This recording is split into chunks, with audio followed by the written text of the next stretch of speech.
The telecom tower is a constant reminder of the telecommunications which are the electronic arteries of the nation's life. With its facilities, the tower is a vital link in the thousands of telephone circuits between Sydney and Melbourne. Call STD and you're through.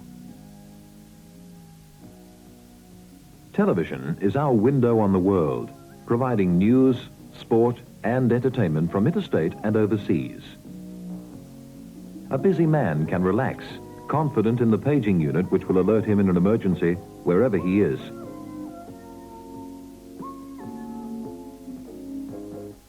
FM stereo broadcasts originating in the distant ABC studios in Adelaide retain their clarity in transmission, while recent technical developments allow several two-way radio channels to operate from a single antenna.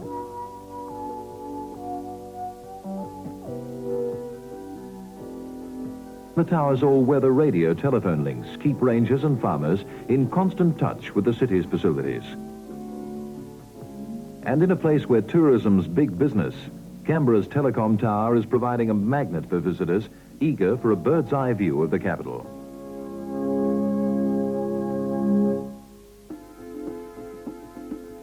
Canberra has been for many years an important crossroad in the nation's broadband communications network of coaxial cable and microwave radio links.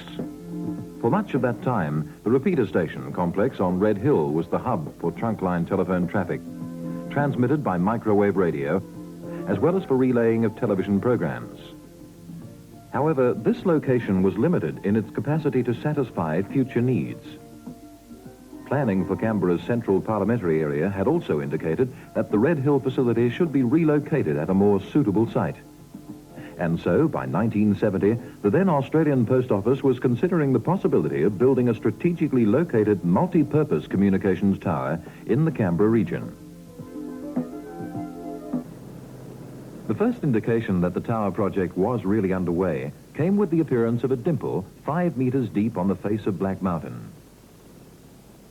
Engineers and architects of the Department of Construction made the final assessment of the excavation to confirm that the completed foundation would have the required strength and stability.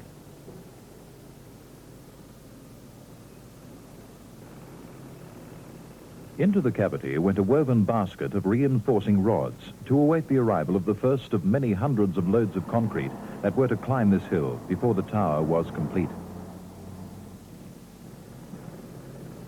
The foundation alone took 630 cubic meters of concrete, delivered in 158 truckloads.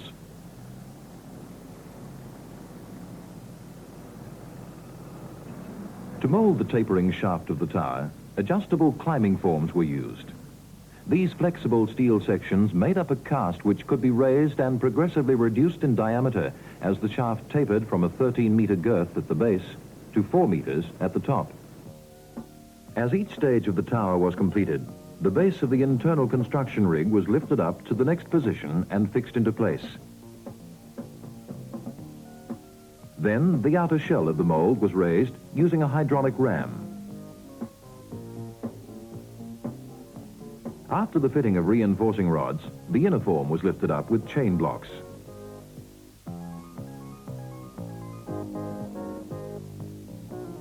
Then, with both forms supported on fittings cast into the level below, the concrete was poured into the gap between the forms.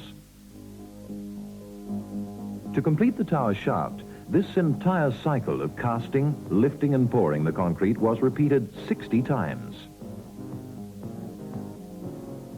A noteworthy feature of the work was the construction of the decks which form the telecom and visitors areas. The lower section is devoted to telecom use, with the 3 levels housing the radio telephone facilities. Construction of this area commenced on the ground at the foot of the mountain, with the assembly of the angled formwork for the conical shell.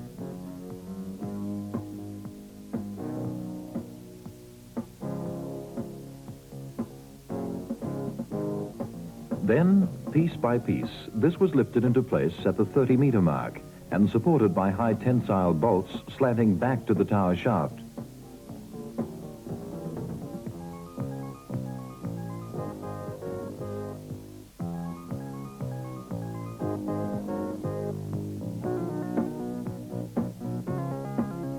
The The concrete poured into this formwork was later pre-stressed around its circumference, providing a holding force which locks it to the tower shaft.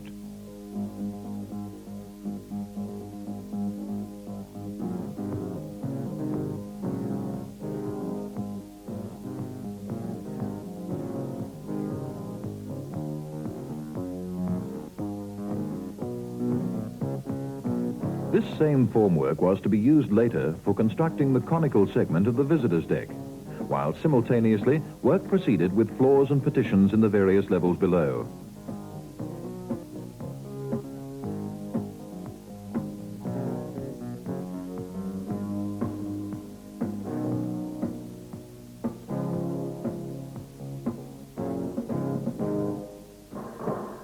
During construction, rollers and motors were fitted to rotate a section of the restaurant floor, one complete circuit every 83 minutes, and so give the diners a continuously changing outlook.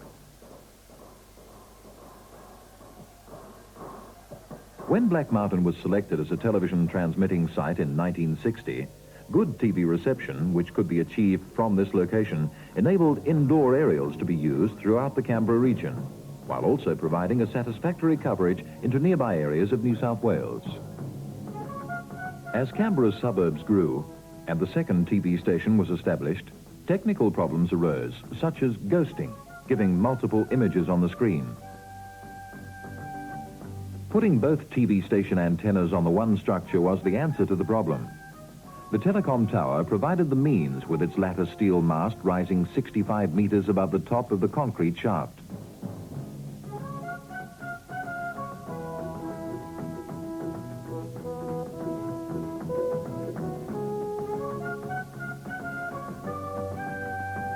Onto the highest point of the tower were hauled the 32 panels of the TV antenna array, the culmination of the co-masting scheme which brings to Canberra high-quality reception of both the national and commercial television programs, in addition to the ABC FM broadcasts.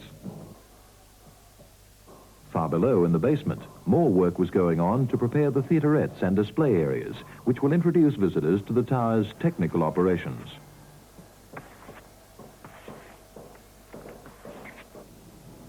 From the city, nothing could be seen of the activity at the foot of the tower, where the summit of Black Mountain was being groomed to give tourists convenient access to the mountain top. The original masts, transmitter halls and studios of Canberra's television stations were removed and the raw ground graded to provide space for the buses and cars to park close to the tower's concourse and the first lookout.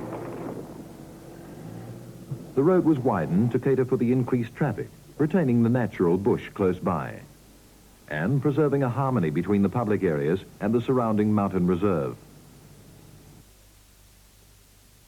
Now the years of planning and building have been done.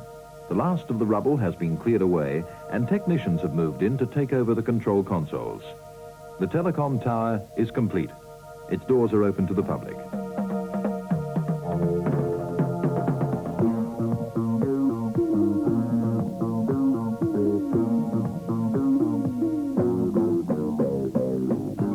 People are crowding to the windows of the viewing gallery, 60 meters above the bronze plaque that surveyors have used to mark the mountain summit. Pause for a snack or a cup of coffee before you move to the stairs and climb to the open viewing platform.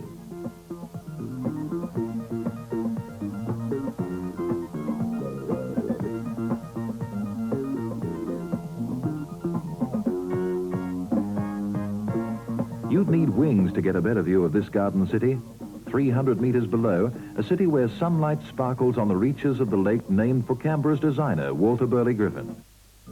Canberra is host to more than 2.5 million visitors every year, questioning curious people who will eagerly tour the special displays in the tower's basement.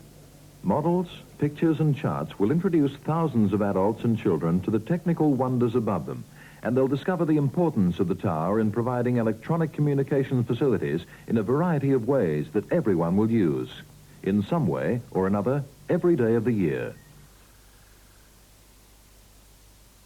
Experience around the world has proved the value of a telecommunications tower like this, and here's a tower designed to meet the demands of technology today as well as the years ahead.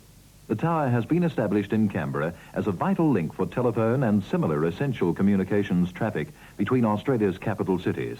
and as a single transmission point for a wide range of radio communications and television services. Equally, the people of the national capital see the tower as a valuable tourist asset, a landmark on the summit of Black Mountain set in a nature reserve where animal and plant life remain undisturbed. Canberra has joined the great cities of the globe with Telecom Australia's new telecommunications tower, linking the cities of this vast continent with the world.